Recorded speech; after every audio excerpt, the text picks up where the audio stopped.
large 3.4-inch cover screen is the only substantial upgrade that you get on the Galaxy Z Flip 5 over the Galaxy Z Flip 4.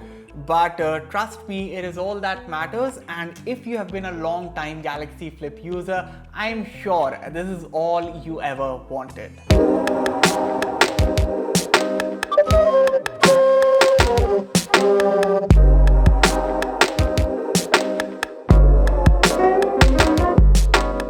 Hello everyone, I'm here for Fiiber, and this is my review of the Samsung Galaxy Z Flip 5 in this beautiful mint color, which also happens to be my favorite color out of the whole bunch. But of course, before we get on with the rest of the episode, consider hitting that red subscribe button for detailed tech videos, and also turn on the bell so that you don't miss any of our latest updates. With that said, let's get started. So first, the price of the Galaxy Z Flip 5. So Samsung has set the starting price of the Galaxy Z Flip 5 at 99,999 rupees. But if you pre-book it right now, then the deal on the Flip 5 might actually save you more money than the current selling price of the Galaxy Z Flip 4. Now you can thank me by watching this video until the end. So let's move on, and for this review video, I'm going to break it down into three parts. What is new in the Galaxy Z Flip 5? How's the overall user experience? And third, should you buy it or not? So quite literally, the biggest change in the Galaxy Z Flip 5 is the external 3.4-inch cover display, which is a 60Hz Super AMOLED panel. While at first the folder-shaped screen looked weird, but slowly it has grown on me. And the best part about this external display is the added functionality. Let me show you. So of course, you can add a bunch of widgets such as calendar, weather, alarm, etc. What I liked most about it is the ability to use all apps on this 3.4-inch screen. By default, I was only able to use 6 full-fledged apps on the cover screen, which by the way are not enabled at first, so you need to access the labs from the settings menu to allow app usage on the cover screen. But then I discovered Good Lock that you can download from the Galaxy Store, and that app basically let me put all the apps that I had on my phone onto the cover screen. Now, I'm not saying this made me totally ditch the large internal display, but having the option to use WhatsApp or check my gallery or even play a game for fun became very handy, and overall the 3.4-inch screen has to be the best and the biggest update to come to the Galaxy Flip line since launch. The other new thing apart from the cover screen is the Snapdragon 8 Gen 2 processor under the hood, which also brings faster 8GB LPDDR5X RAM and up to 512GB UFS 4.0 storage. Here are the benchmark comparison scores of the Flip 5 versus the Flip 4 on your screens, starting with Antutu, a 40% overall performance jump in the Flip 5, and just look at that insane GPU and MEM scores of about 5 and 2.8 lakhs respectively, suggesting significantly better graphics in games and faster day-to-day RAM and storage operations. Even in Geekbench 6, there's a major boost in scores, especially looking at the multi-score performance. The Z Flip 5 should be technically better at handling heavy tasks than the Galaxy Z Flip 4. By the way, the Snapdragon 8 Gen 2 not only improves the raw performance of the phone, but also brings an improved camera ISP to the Galaxy Z Flip 5 for better photos and videos. Finally, the third change to come to the Galaxy Z Flip 5 is the latest Flex hinge, which is a teardrop design hinge. So with this hinge, first of all, the Galaxy Z Flip 5 has 0 gaps in between, which also makes the phone slimmer than the Flip 4, and Samsung also claims that the new hinge is also durable than before. But yes, that's about all the new changes that you're getting here on the Galaxy Flip 5. And yes, these might not seem that much, but you know, it is all of these features and these changes combined that form the entire user experience of the Galaxy Z Flip 5. Let's talk about it. Now, I've used the Galaxy Z Flip 4 for about 4 months last year, and coming from the Flip 4 to the Flip 5, I won't call the user experience like life-changing, but I'm surely going to say this one thing: the Galaxy Z Flip 5 is everything that the Flip 4 should have been in the first place. So for instance, the Flip 5 also has a tall 6.7 inches 120Hz dynamic AMOLED 2X display, just like the Flip 4, and side by side as observed in our proprietary display test. Both displays are vivid, punchy, vibrant, and upon zooming in on things, the panels are quite sharp as well. The thing is, they are very identical to each other. So much so that the only differentiating factor between the two, and also a meaningful differentiating factor, is the higher 1750 nits brightness on the Flip 5 versus 1200 nits on the Flip 4. And this higher brightness on the Flip 5 is something that really enhances the overall user experience when you are using this phone outdoors. But otherwise, while using indoors, the multimedia experience is nearly identical on both smartphones, be it for watching videos or playing games. Even for the audio bit, I think that the Flip 5 and the Flip 4 sound quite identical. I mean, the Flip 5 does sound loud and full, but again, a similar kind of performance between the Flip 5 and Flip 4. Here's a comparison.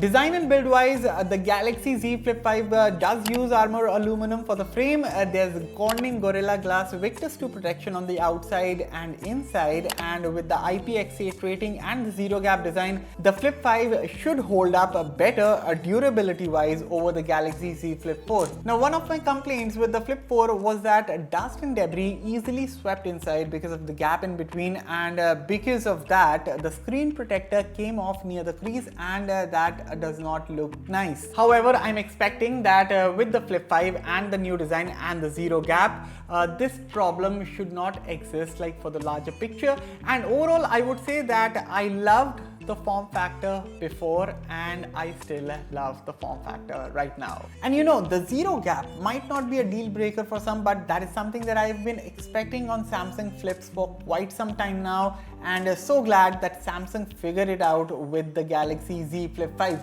Okay, software wise, One UI 5.1.1 atop Android 13, and the software is highly optimized for the Flip form factor. And again, across the board, one gets to see refinements. For instance, in Flex mode, you can show and hide the Flex mode panel by tapping a button in the bottom left corner.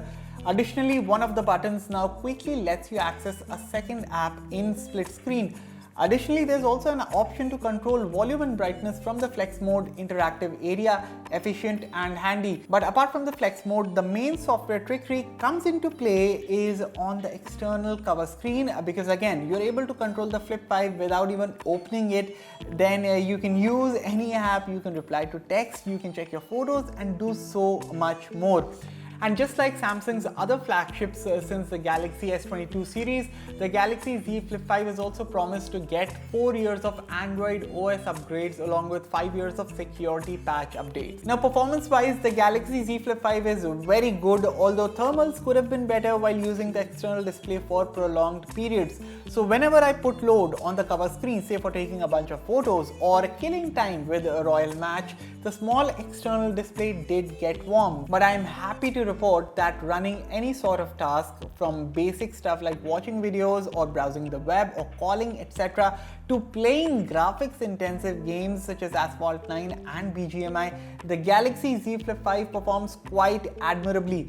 In fact, I found the thermal management to be better on the Flip 5 versus the Flip 4, because of which throttling or frame drops while playing games is very minimal and much better than the Flip 4. That said, the 3700 mAh battery coupled with the Snapdragon 8 Gen 2 processor still gives somewhat of the same endurance just like the Galaxy Flip 4. So the Galaxy Z Flip 5 is not a battery champ, and let me tell you, if you are like someone who uses their phone for basic tasks, like if your usage involves a lot of calling, texting, social media browsing, or maybe watching a bit of YouTube, then in that case, maybe you can expect a day's worth of endurance out of the Flip 5, but anything more taxing than that will deplete the battery fast on the Galaxy Z Flip 5. Now, in terms of charging also, Samsung claims that a 30 minutes charge can juice up the Galaxy Z Flip 5 from 0 to 50%, and that's a number that I also usually got to see in my testing. So I also noticed a 47 or 48% charge on a consistent basis in about 30 minutes, and a full charge from 0 to 100% on the Galaxy Z Flip 5 took about 75 minutes on a consistent basis. So yes, yes, for a phone with such a modest battery size, it does take quite a while to juice up. Okay, the camera.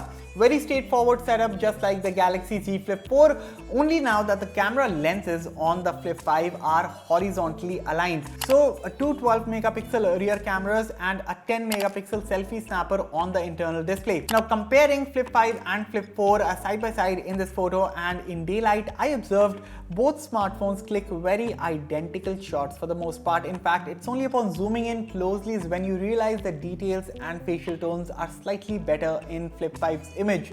In fact, in this other photo of the building, if you look at the greens or the blue reflection in the glass or the sky, first up, quite identical results, but ever so slightly, the subdued approach to the colors with more details in the Z Flip 5's image is evident.